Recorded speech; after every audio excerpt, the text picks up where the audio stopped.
Oui, alors bonjour à vous qui m'écoutez. Je regarde à quel endroit je dois fixer la caméra. Donc, une capsule vidéo improvisée. J'ai une personne qui m'a posé une question suite à l'extrait, pas l'extrait, un chapitre sur la formation. Pour les gens qui suivent la formation, devenez une meilleure version de vous-même. Et je vais la lire rapidement parce que j'ai pris des petites notes. Alors, elle demande, concernant la phrase qui dit de réduire la résistance à tout événement ou condition. J'ai du mal à comprendre ce que ça veut dire et comment on peut savoir ce qu'on doit changer à l'intérieur de nous. C'est quoi la résistance et la permission? Alors, bien, merci. Je pense que j'ai trouvé l'endroit pour regarder la caméra. Merci à vous qui avez posé cette question et j'ai pensé y répondre de façon inspirée, avec l'impulsion du moment. J'ai quand même été retourner voir dans le chapitre qu'il était question, en fait, mais j'ai déjà ma réponse en tête là, que je vais vous partager. Il faut comprendre, on dit comprendre. Quand on parle de comprendre, on est trop dans l'intellect. Je vais dire un autre mot qui est il faut saisir ou il faut ressentir. C'est un peu ça. Alors, on parle de résistance ou permission, bien, on parle toujours en termes de comment on se sent. Faites l'exemple, comme dans le chapitre, il est question, quand on se sent en amour, ça coule de source, on est dans un nuage. Mais lorsqu'on déteste notre partenaire, il y a une dispute, bien là, on est en résistance. Alors, on part de cet exemple-là. Je résiste à l'amour ou non, je permets l'amour de couler en moi. Alors, que ce soit un événement qui nous arrive, qu'on n'aime pas, ou une condition aussi que l'on n'aime pas, l'idée, c'est de laisser couler la source d'énergie qui circule en nous, là, de façon à ce que l'on ne sente pas la résistance, donc qu'on permette. Alors, je vous explique quelque chose qui, en fait, se vit du dedans.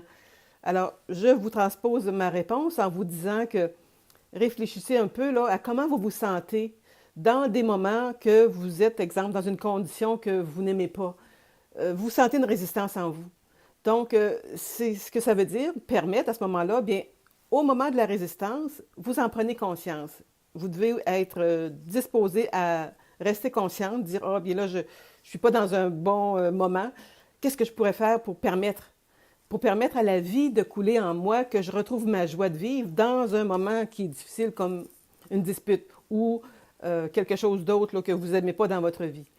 Alors, évidemment, ça se fait ça d'une façon graduelle, en pratiquant, mais vous devez, à ce moment-là, prendre conscience de la résistance que vous avez dans le moment et commencer à instiller en vous là, des pensées en fait, de soulagement, de calme, de se dire, bien non, ça va passer, je vais me calmer. Donc, vous parlez à l'intérieur de vous pour que l'énergie ne bloque pas en vous, qu'il n'y ait pas de résistance. Parce que quand il y a de la résistance dans une situation quelconque, qu'est-ce que c'est? C'est que l'énergie de vie qui coule normalement joyeusement en nous, elle se bloque. On devient rigide et on est fâché, on est en colère et c'est pas profitable. Alors, qu'est-ce que ça veut dire dans les faits? C'est que quand on est en position de résistance, eh bien, ce qu'on veut, peu importe ce qu'on veut, ça ne vient pas parce que l'énergie ne circule pas de façon fluide. Alors, il y avait la question, bien, comment on peut savoir ce qu'on doit changer? Alors, c'est ça la question, entre autres. Comment on sait ce qu'on doit changer? Bien, vous devez changer juste votre attitude dans le moment présent. Il n'y a pas à chercher plus que ça. Est-ce que je dois changer? Oui, votre humeur, c'est sûr. Vous devez vous accueillir et avec les enseignements de Joshua, vous rappeler que tout est dans la neutralité. Il n'y a plus de bien, plus de mal. Les événements qui nous arrivent, c'est dans le but de se changer, de nous changer les événements. Donc, on a à changer des croyances. Quand ça nous arrive, il y a quelque chose, il y a des peurs. Et on vient en résistance, on ne permet plus.